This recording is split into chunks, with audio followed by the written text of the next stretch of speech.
Snowden is challenging the West on every front. And brings me to our next story.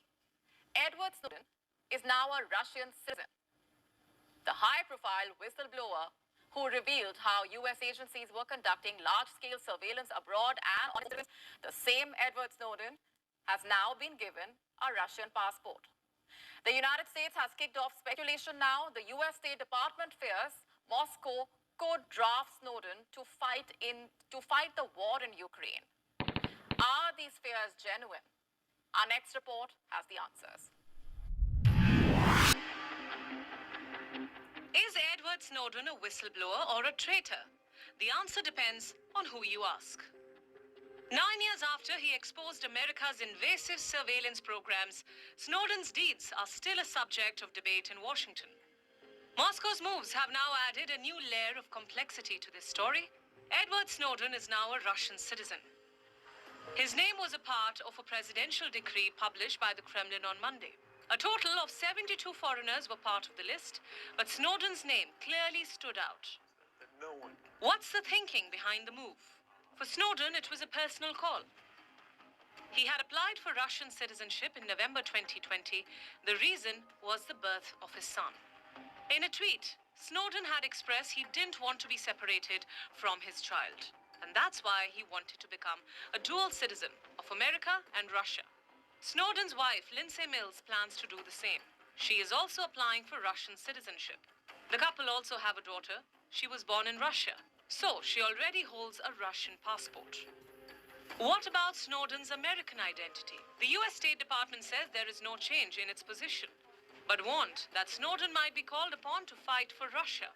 I'm not aware of any change in his American citizenship status. I'm not aware that anything has happened yet when it comes to that. Mr. Snowden is apparently now a Russian citizen. And again, that makes him subject to any Russian decrees that may come down, including the one we heard about last week. Ned Price is talking about Putin's mobilization orders. Last week, the Russian president called up his reserve forces. At least 300,000 citizens are being given marching orders. They are being sent to Ukraine to fight.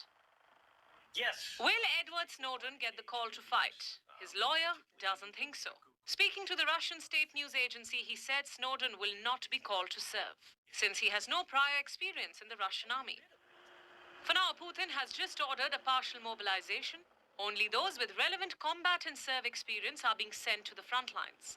So Snowden doesn't meet the criteria. But can he be drafted to fight for Russia in the future? That still remains a subject of speculation. Recently, Russia scrapped the age limit to enlist for the armed forces. Earlier, those below 40 years of age couldn't fight on the front lines. Edward Snowden is 39 years old, and his experience might pique the interest of Russian military strategists. While he was in America, Snowden worked for the Central Intelligence Agency, or the CIA, and the National Security Agency, or the NSA. Snowden also had stints with Dell and Booz Allen Hamilton, where he worked as a private contractor. It was during this time that he began gathering information about America's surveillance activities. He exposed illegal surveillance activities by American intelligence. The revelation was one of the biggest leaks in US political history. One that caused great embarrassment to the US. The fallout of the expose had great ramifications for Snowden too. He was forced to seek asylum in Russia. Going back to America today is up to Snowden. He remains charged under the US espionage. That means that Snowden would have to face a trial without a jury. If he loses, he would spend up to 30 years in jail. The Russian citizenship might keep Snowden away from an American jail, but freedom from the self-imposed exile still eludes him.